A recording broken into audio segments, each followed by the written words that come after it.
1 Tessalonicenses, capítulo 5. Nós vamos ler apenas um único versículo. Quantos acharam, digam amém? Quantos acharam, digam amém?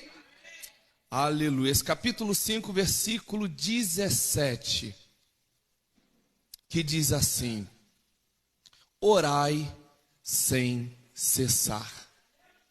Aleluias. Vamos repetir. É bom quando nós lemos um versículo que já expressa, né, a vontade de Deus, um versículo que por si só já fala, um versículo que por si só não precisa nem sequer do mensageiro, não precisa do pastor, não precisa do pregador. A própria palavra se revela, a própria palavra dá a direção, a própria palavra já dá o sustento. Vamos repetir mais uma vez, meus irmãos, no 3, em uma única voz. 1, 2, 3.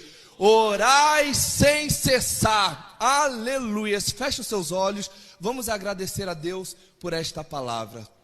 Senhor Jesus, queremos a Deus dar continuidade a este culto que é tão somente para Ti, para glorificar, honrar, enaltecer e engrandecer o Teu santo nome, porque aqui, ó Deus, não há nenhum outro que seja digno de toda a honra, de toda a glória e de todo o louvor. Se estamos aqui, ó Deus, é porque reconhecemos a soberania e o poderio do teu Espírito, da Tua presença, e estamos aqui, ó Deus, para tão somente ouvir aquilo que o Senhor tem para falar aos nossos corações. Deus, como Teu filho, eu te peço que o Senhor me autorize a falar aos ouvidos, mas que o Teu Espírito, ó Deus, fale aos corações, na alma, no espírito. Que em nome de Jesus, ó Deus, nesta noite não haja qualquer tipo de dificuldade da Tua igreja de compreender aquilo que o Senhor tem para falar aos nossos corações. Sinta-se à vontade, ó Deus, que no momento da ministração da Tua palavra, o Senhor, que é o dono da casa, tenha total liberdade para curar, para restaurar, para renovar, para salvar sobre todas as coisas. Em nome de Jesus, e a igreja diga amém. Aleluia. Meus irmãos, este é um versículo muito comum. Eu tenho certeza que muitos de nós, em alguns momentos, já ouviu esse versículo, né? Orai sem cessar. E para muitos que talvez não entendam ou não compreendam, nós olhamos para esse versículo e nós pensamos: como assim orar sem cessar? Será que eu vou ter que ficar orando o dia todo? Mas eu trabalho, eu tenho que estudar, eu tenho a casa para arrumar, eu tenho louça para lavar, eu tenho que buscar o sobrinho na escola, eu tenho que fazer isso, eu tenho que fazer aquilo, enfim. Para aqueles que não possuem tanto entendimento, assim como eu, certa vez pensava que o versículo tratava-se desse sem cessar, esse versículo ele expressa, na verdade, a oração em espírito. Quando Paulo aqui ele mencionou orai sem cessar, ele não está dizendo pare o que você tem que fazer, negligencie o que você tem que fazer, as suas demandas do dia a dia, para estar em oração, ajoelhado orando. Não, Paulo aqui estava nos ensinando a justamente estarmos conectados com os céus a todo momento. Se eu estou dirigindo, se eu estou sozinho, já é uma oportunidade para que eu esteja conectado nos céus. Se eu estou lavando uma louça, se eu estou sozinho, já é uma oportunidade para eu estar conectado aos céus. Se eu estou no banho, tomando banho ou malhando, enfim, já é uma oportunidade que Deus nos dá para que estejamos conectados aos céus. Ou seja, Paulo aqui, ele chama a nossa atenção, ele faz uma consideração dizendo, orai sem cessar. Por quê? Porque Paulo reconhecia, como muitos de nós, que a oração é o fundamento para manter a igreja de pé. É por isso, inclusive, que muitas igrejas estão degringolando. Existem muitos ministérios que estão caindo. Existem muitas pessoas, líderes de ministério, pessoas, cantores, pregadores, missionários, que estão deixando o altar por conta da vida de oração que não estão tendo mais. Acabam se deixando levar pela quantidade de agenda e acabam negligenciando o momento da separação separação que devemos ter com Cristo, que devemos ter com Deus e com a própria palavra. A agenda, muitas das vezes, toma a nossa vida de maneira grotesca, e se nós deixarmos com que as demandas falem mais alto, a gente de fato acaba se afastando, a gente para de orar, a gente deita para orar, a gente já não ajoelha mais, a gente deita, e no momento que a gente deita, a gente fala: Senhor, meu Deus, meu Pai. E aí você já levanta aí, né? Senhor, como eu estava te dizendo. Aí o Senhor fala: você não chegou a falar nada. Você começou a dormir. No meu Deus, meu Pai, você já está dormindo. Não é verdade? Então, essa é a razão pela qual muitas pessoas estão deixando de se manterem de pé. É a falta de oração. E Paulo aqui estava passando essa orientação para a igreja de Tessalônica: orai sem cessar. Quando Paulo diz orai sem cessar, ele está dizendo: faça chuva ou faça sol, orai sem cessar. Independente de você estar com a sua conta no positivo ou no negativo, orai sem cessar. Independente de estar fazendo chuva ou sol, orai sem cessar. Orai a todo instante, a todo momento. Daniel orava cerca de 3 vezes por dia, isso no mínimo, acredito eu. Daniel não é aquele que ia orar, que ia buscar socorro quando a corda apertava, não. Daniel já mantinha a sua vida de oração. Davi também era um que mantinha a sua vida de oração. Em Salmo 119, versículo 164, a palavra do Senhor diz que o próprio Davi relata que ele, por 7 vezes ao dia, ele parava para louvar ao Senhor, ou seja, ele parava para interceder, ele parava para buscar a face do Senhor. E aqui fica uma reflexão para mim e uma reflexão para todos vocês: com quanto tempo nós temos separado para nos conectarmos aos céus? Hoje em dia nós estamos vivendo a era das redes sociais, não é verdade? Onde muitos de nós já acordam, já pegando no celular para ver quem curtiu, quem comentou, quantos compartilhamentos já tivemos. E eu não estou criticando o acesso, eu estou criticando o excesso. Porque eu sei que faz parte. Nós não somos do mundo, mas vivemos no mundo. Então, é claro, nós precisamos nos adaptar, nós precisamos viver aqui. Mas nós não podemos deixar que essas coisas do mundo nos afastem de Deus.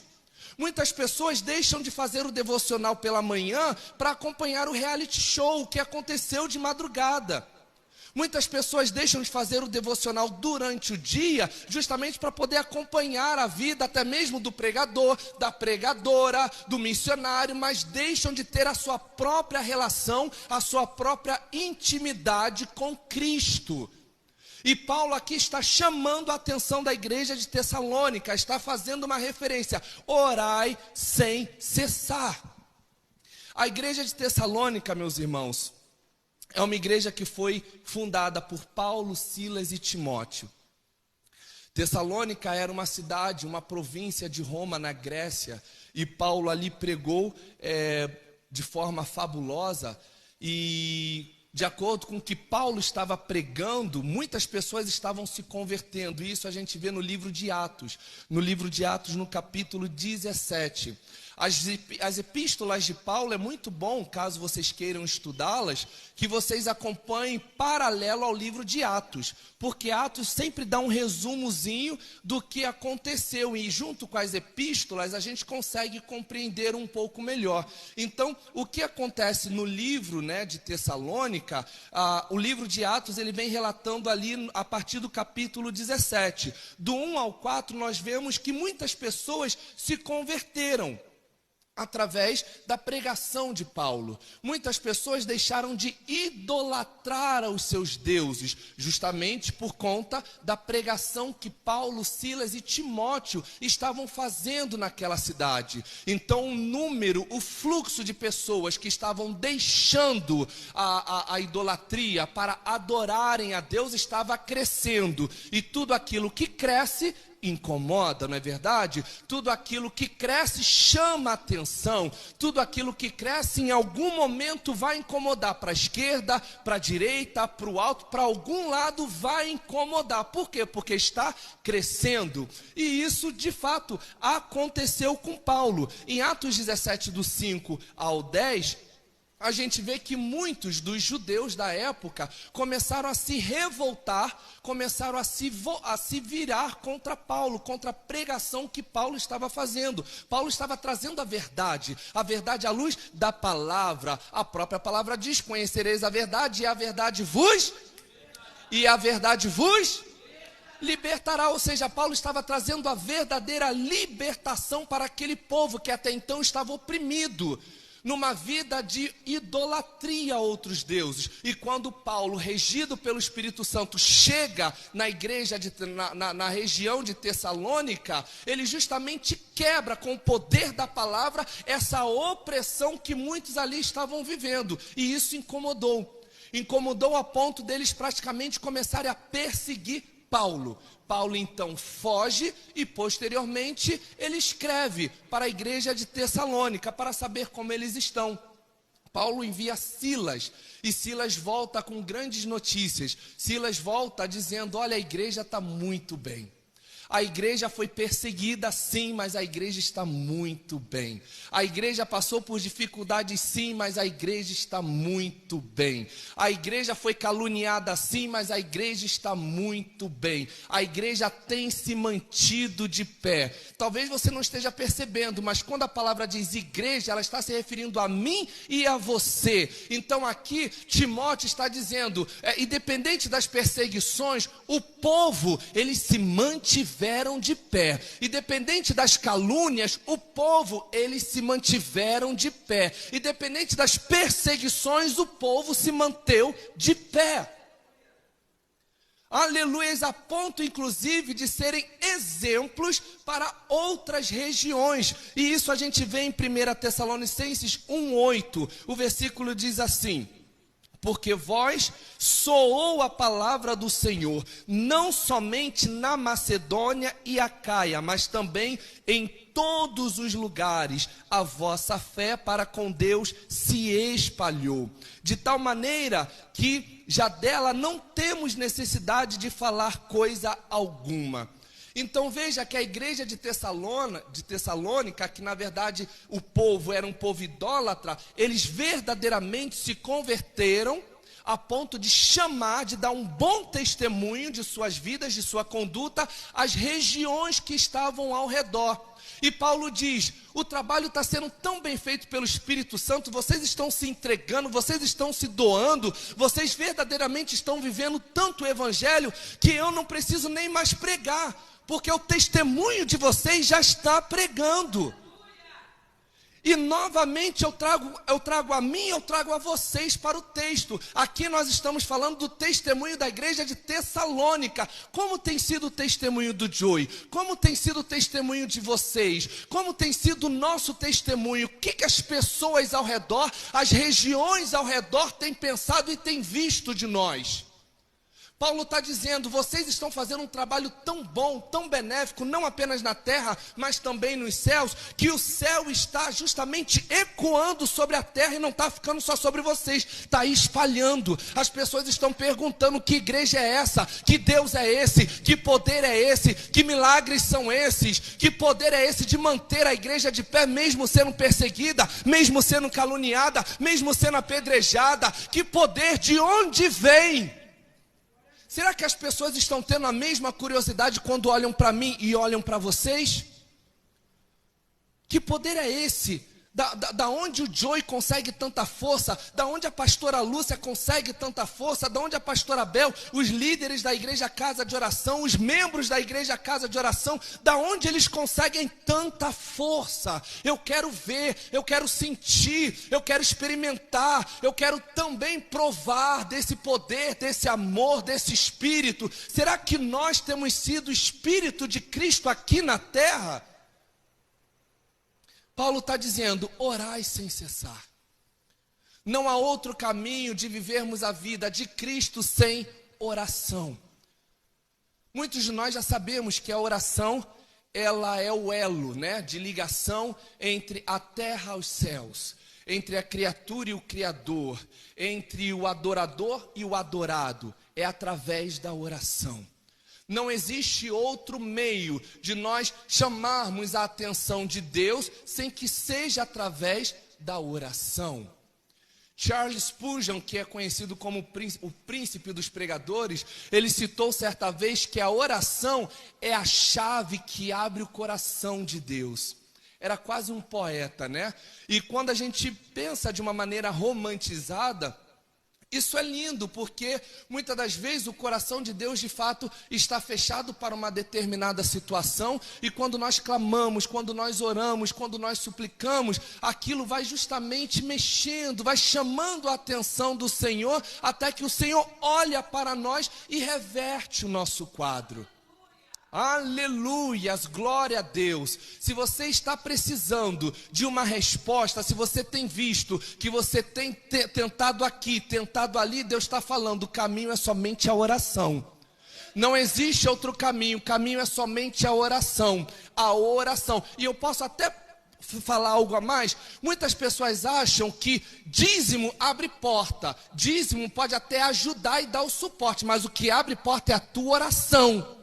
É a tua vida de separação, é a tua vida, é a tua comunhão com Deus. Muitas pessoas estão dizimando pela forma errada, pelo motivo errado, achando que dizimando os problemas vão acabar. Não adianta eu dizimar e não ter o meu joelho no chão. Não adianta eu dizimar e ter uma vida em desobediência. Não adianta eu dizimar e andar com a minha vida completamente torta.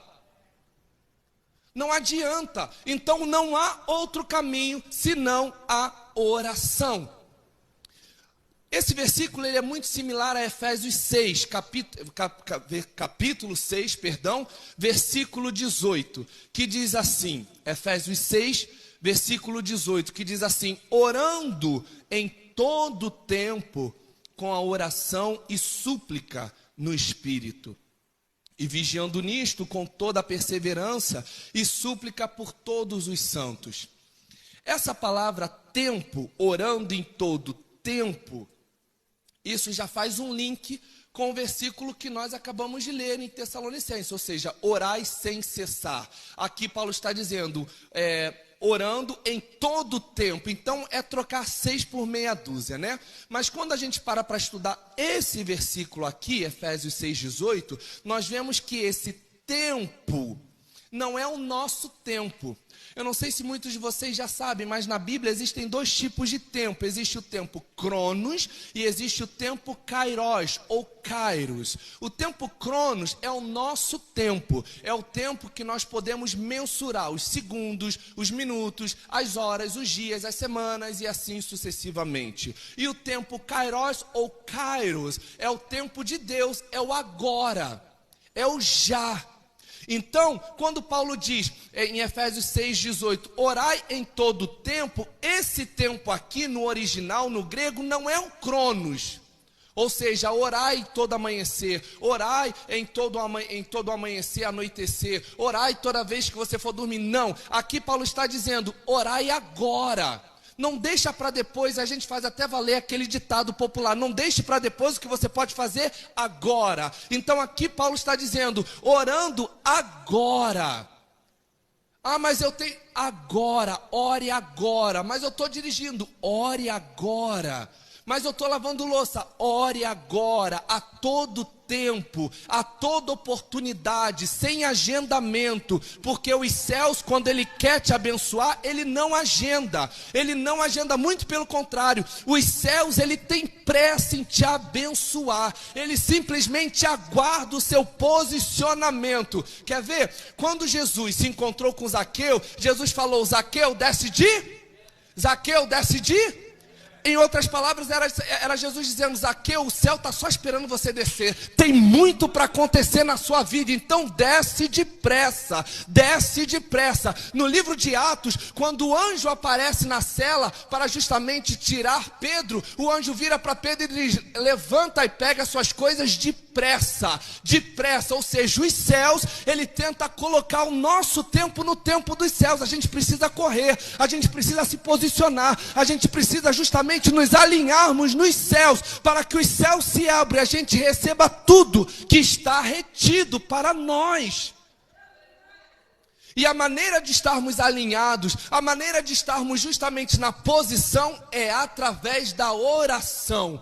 Orai sem cessar. Orai sem cessar. Só que existe algumas pessoas que justamente pegam esses versículos e falam assim, por exemplo, orai sem cessar. Eu tenho que orar porque a oração resolve tudo.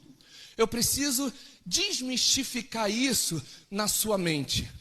A oração, ela pode muito, mas ela não pode tudo.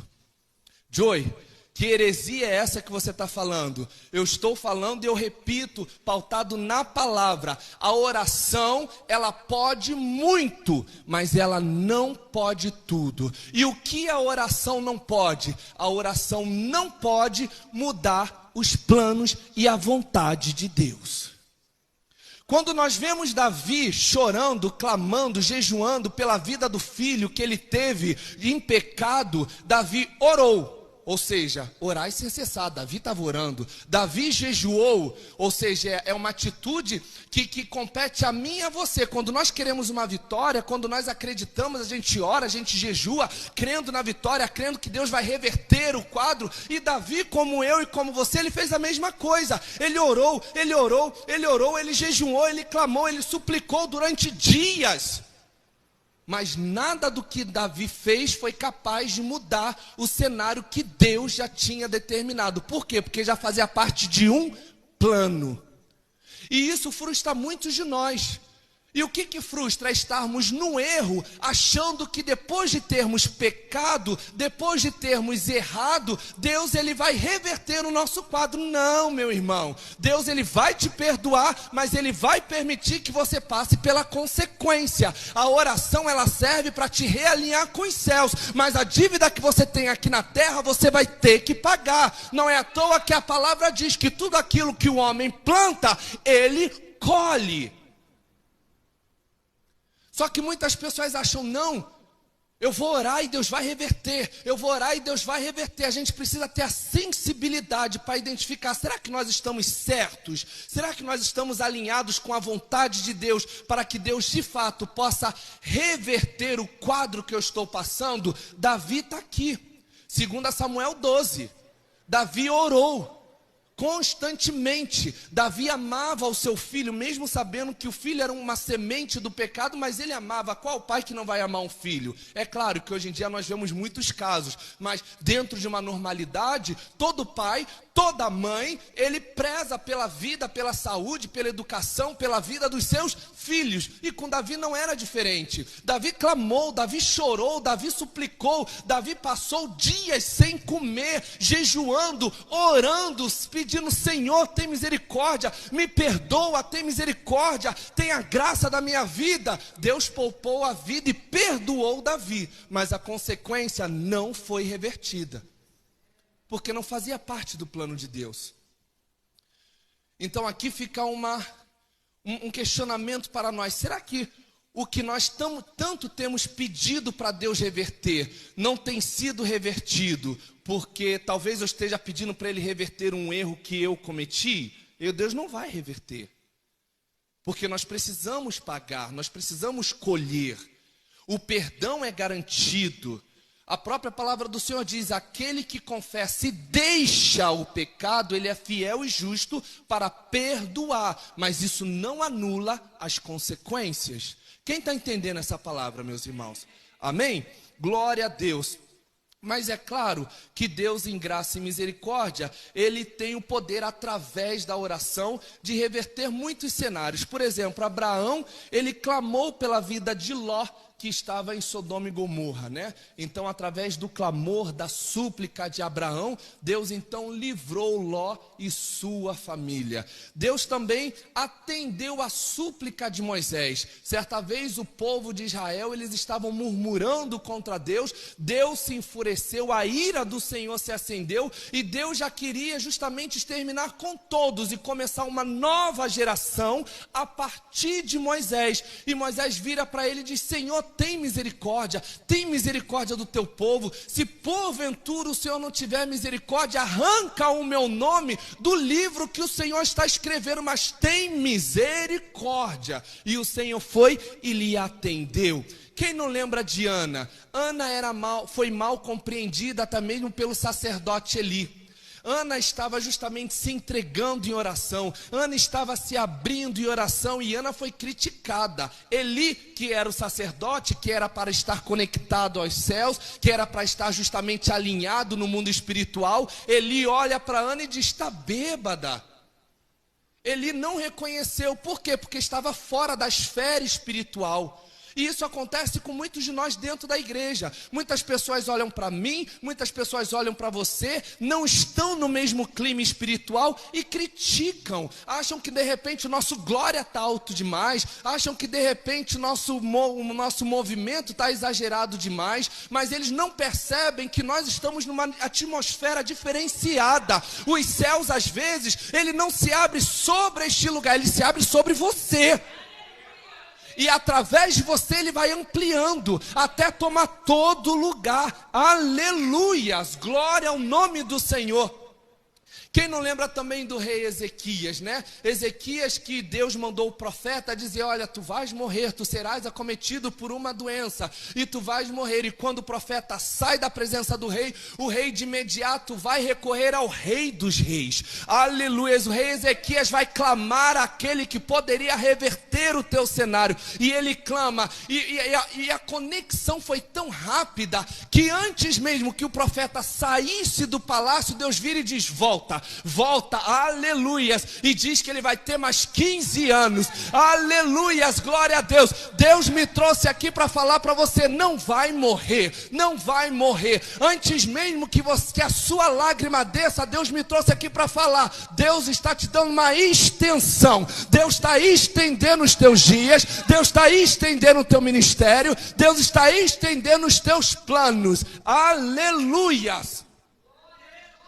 Deus vivo, Paulo orou, meus irmãos, após a sua conversão. O soldado Cornélio, que nem judeu era pagão, orou. E Cornélio, aqui eu acho interessante, porque Cornélio, ele foi tão ministrado pelo Espírito Santo, que o Espírito Santo o levou até Jope, onde Pedro estava, para trazer Pedro, para que Pedro então pregasse para a sua família, e toda a sua família se converteu. Ou seja, era a oração. Se Cornélio não estivesse conectado aos céus, o Espírito Santo não iria direcioná-lo até Pedro. E Pedro não viria para pregar a palavra e toda a família se converter. Eu vou repetir.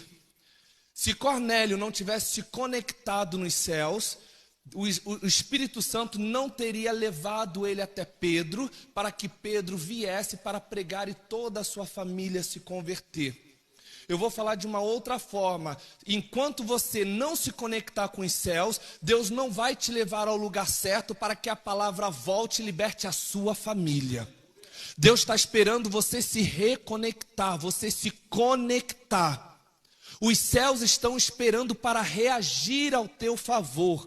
Algo que eu ouvi, eu sei que pode ser um pouco clichê, mas faz muito sentido. Os céus, eles não agem ao nosso favor, eles reagem ao nosso comando, dirigido pelo Espírito Santo. Não é à toa que em Ezequiel 37, os céus estavam esperando o comando de quem? De Deus ou de Ezequiel? De Deus ou de Ezequiel? De Deus ou de Ezequiel? de Ezequiel. Deus estava presente, porque foi Deus que levou Ezequiel até o vale de ossos secos, mas os céus estavam esperando reagir ao comando de Ezequiel. Não era de Deus, era de Ezequiel. Deus está falando, os céus estão ao seu dispor, só está esperando você se movimentar, você agir, para que Ele possa reagir ao teu favor.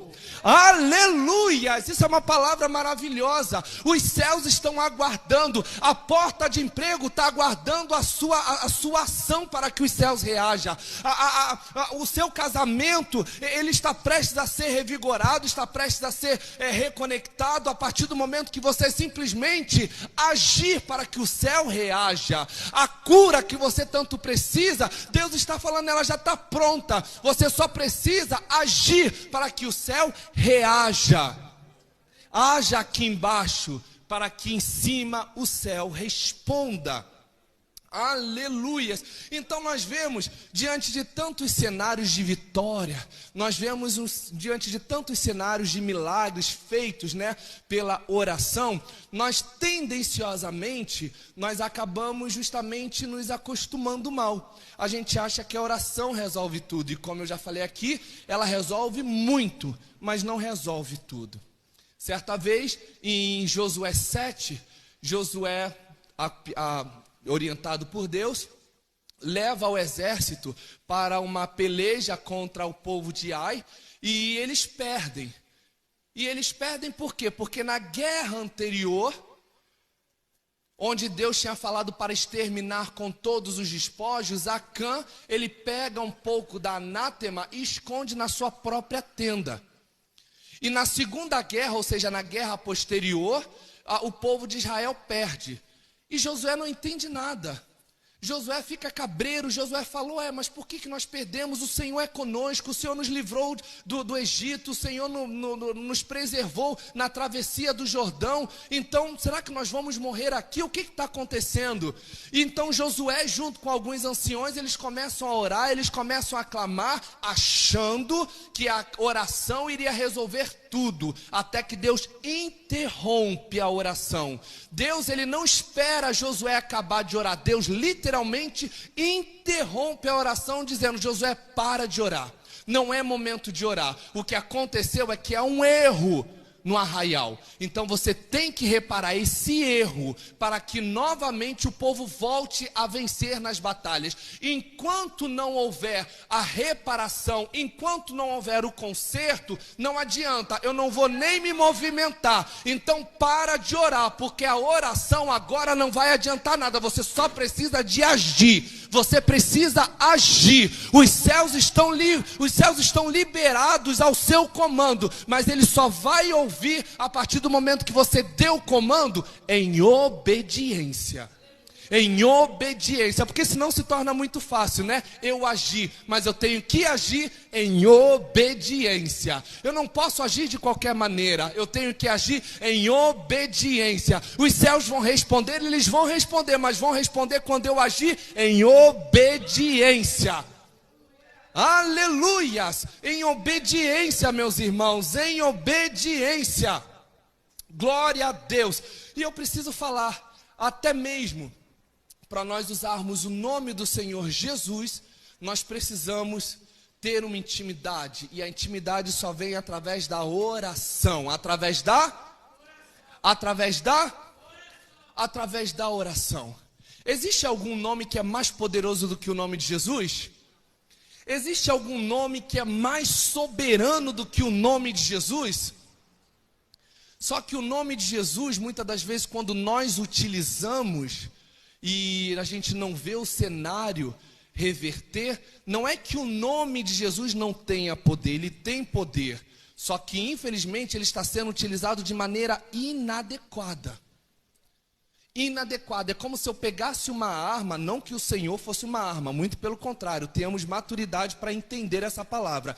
É como se eu pegasse uma arma que tem muito poder, mas eu não saiba manuseá-la. Assim é o nome do Senhor Jesus. E isso a gente vê no livro de Atos 19, quando os filhos de Cefas, eles entram na moda de expulsar demônios. E daí então eles encontram alguns demônios da rua, eles começam a expulsar no nome do Jesus.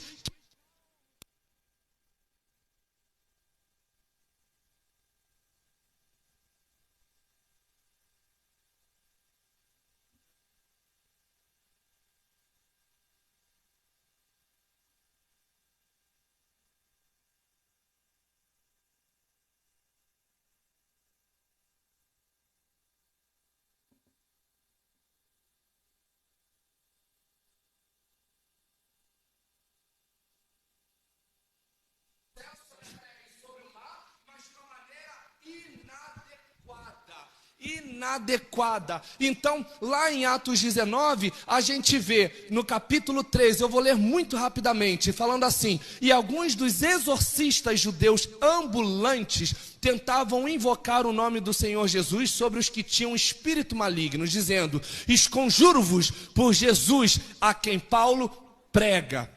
E os que faziam isso eram 7 filhos de Seva, judeu principal dos sacerdotes. Respondendo, porém, o espírito maligno disse: conheço a Jesus, e sei bem quem é Paulo, mas vós, quem sois? Aqui, em outras palavras, era o espírito falando assim: Jesus é a fonte, Paulo bebe da fonte, mas vocês sequer chegaram perto.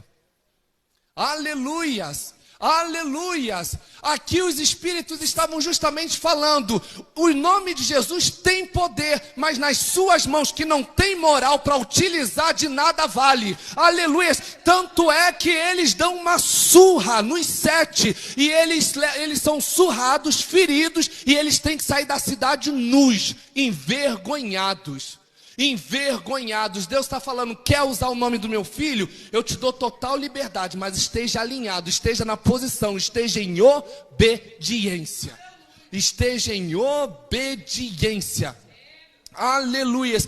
Em Marcos 4:39, meus irmãos, nós vemos que Jesus, já estão caminhando para o final, nós vemos que Jesus, na primeira tempestade com os seus discípulos, ele estava dormindo, né? Marcos 4:39. Até que os discípulos, desesperados, eles acordam Jesus dizendo: Senhor, despertando o Senhor, falando: acorda, não te importa que pereçamos aqui? E Jesus então levanta e, despertando, ele repreende o vento e disse ao mar: cala-te, aquieta-te.